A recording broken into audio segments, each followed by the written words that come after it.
کے لیے جمعیت نے روز اول سے کوشش کی. آج بھی اس ملک کے فرقہ پرست چاہے وہ مسلمان ہو یا غیر مسلم کوئی جمعیت علماء کے اوپر یہ داغ نہیں لگا سکتا ہے کہ جمعیت العلماء اس سلسلے میں کوئی کمپرمائز کرنے کو تیار ہو کہ وہ بقائے برہم کے خلاف اس کا کوئی اصول ہو اور اس کا کوئی نظریہ. ہمارے یہی جمعیت العلماء کے اکابر تھے جنہوں نے اس ملک کی آزادی کے بعد جب دستور بن رہا تھا اس دستور ساز کمیٹی کے اندر جمعیت العلماء کے اکابر مولانا حفظ الرحمان سوہروی, مولانا ابوالکلام آزاد, مولانا حسرت موہانی, یہ لوگ دستور ساز کمیٹی کے اندر داخل تھے, دستور ساز کمیٹی کے اندر داخل تھے. اور ان لوگوں نے برادران وطن بالخصوص اس وقت جن کے ہاتھ میں قیادت تھی گاندھی جی, ان کے ذہن و دماغ کو اتنا متاثر کیا تھا کہ گاندھی جی نے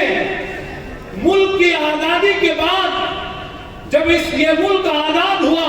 اور پہلا الیکشن ہوا اور کانگریس کی حکومت قائم ہوئی تو گاندھی جی نے کانگریسی وطنوں سے یہ کہا کہ تمہیں اگر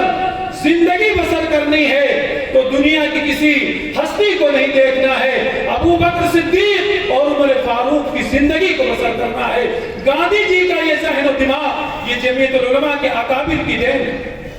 یہ جمعیت العلماء کے اکابر کی دین. جمعیت العلماء کے اکابر نے اس ملک کے اندر وہ قربانیاں دی ہیں. ہمارے حضرت شیخ الاسلام مولانا سید حسین احمد مدنی رحمت اللہ علیہ جنہوں نے مدینہ جیسی مقدس جگہ کو چھوڑ کر اپنے استاد کی خدمت میں مالٹا کی جیل تشریف لے گئے اور اس کے بعد اس ملک اور ملت کی خدمت کے لیے آپ نے ہندوستان کے اندر رہنا گوارا کیا, جبکہ مدینہ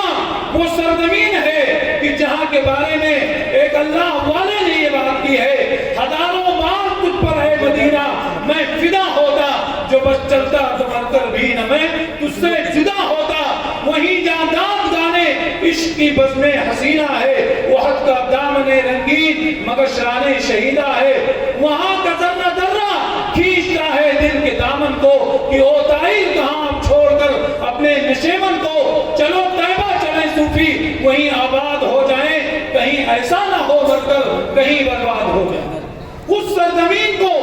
اس ملک و ملت کی خدمت کے لیے آپ نے استاد محترم کی خدمت کے لیے اور ان کے ایما اور اشارے پر اس ملک کے لیے یہ قربانی, اور اس ملک کے اندر آزادی کی لڑائی کے دوران آپ تقریباً 10 سال جیل کی صعوبتوں کو برداشت کرتے رہے. آپ کے خاندان کے تقریباً 19 افراد اس دنیا سے جا چکے اور آپ جب جیل سے رہا ہو کر آئے تو آپ نے ان سب کو مزاج پرسی کی یا ان کی تعزیت کی, ان کو پرسا دیا.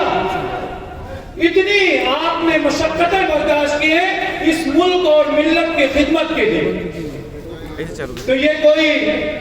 ایسی چیز نہیں ہے کہ جس کو سیاسی چیز کہہ کر. حضرت مولانا ابوالوفا شاہ جہاں پوری رحمت اللہ علیہ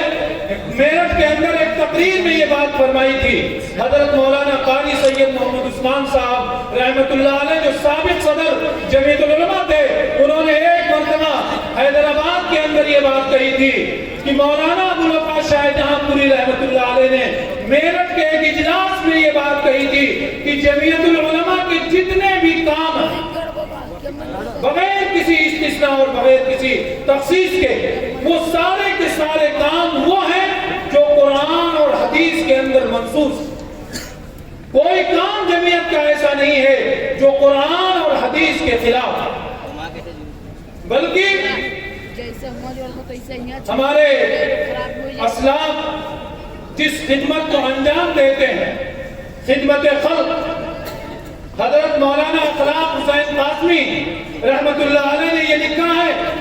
کہ اللہ کی عبادت اور اللہ کے مخلوق کی خدمت ان دونوں چیزوں کے مجموعے کا نام سنت رسول. اللہ کی عبادت اور